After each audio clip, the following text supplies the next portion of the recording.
My name is Karin Block, and I'm an associate professor of Earth and Atmospheric Sciences at the City College of New York and the City University of New York. Thank you to the URGE team for inviting me to record this inclusivity tip on letters of recommendation. As we know, letters of recommendation are a form of gatekeeping that can often trigger bias on the part of people receiving those letters. And so over the years, I've thought a lot about the letters that I have read that have stayed with me for both good and bad reasons. In a nutshell, the way that I craft my letters are so that the reader understands that it would be their privilege to recruit an extraordinary candidate. So I try to be really careful not to use a deficit model that talks about the candidate's deficiencies, and instead I try to talk about all the positive things without shying away from superlatives. So if a student is especially good at coding, or they are very good at in their technical skills or in their writing skills, if they're very curious or creative, those are the things that I really like to focus on in my letters.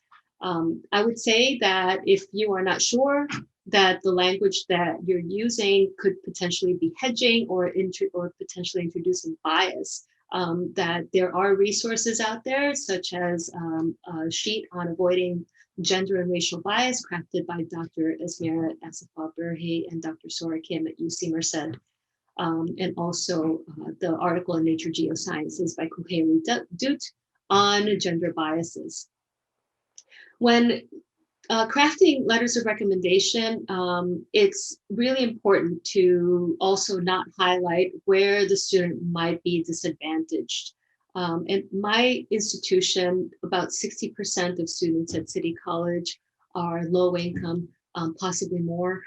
There's also a very large population of students who are first generation or come from minoritized communities. And so I try to stay away from pointing out that students belong to those groups unless the opportunity calls specifically for recruiting from those groups.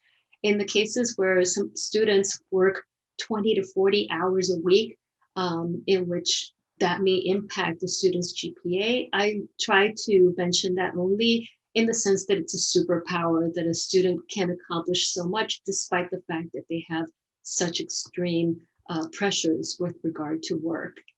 I also want to mention that because I am Boricua from Puerto Rico, and I work at a Hispanic serving institution and minority serving institution, that students sometimes seek me out to write letters for them, even if they have not worked in my laboratory or been in one of my courses.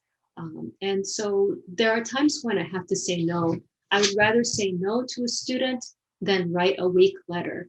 In the cases where students may not have a lot of experience under their belt, then I might ask them for what my colleague calls a brag sheet, so that I can speak to their accomplishments and I can give information on what makes them competitive for a particular opportunity.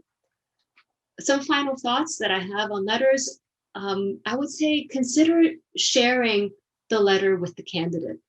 Some of our students have really deep-seated imposter syndrome. And so hearing somebody else speak very positively about their accomplishments can really give them a confidence boost.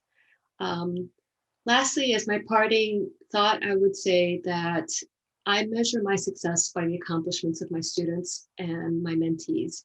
And so therefore, I think that is my biggest professional source of pride, to be able to boost them and to help them get ahead in this career. And so that, in effect, will be my most lasting legacy. Thanks to the URGE team, and have a great day.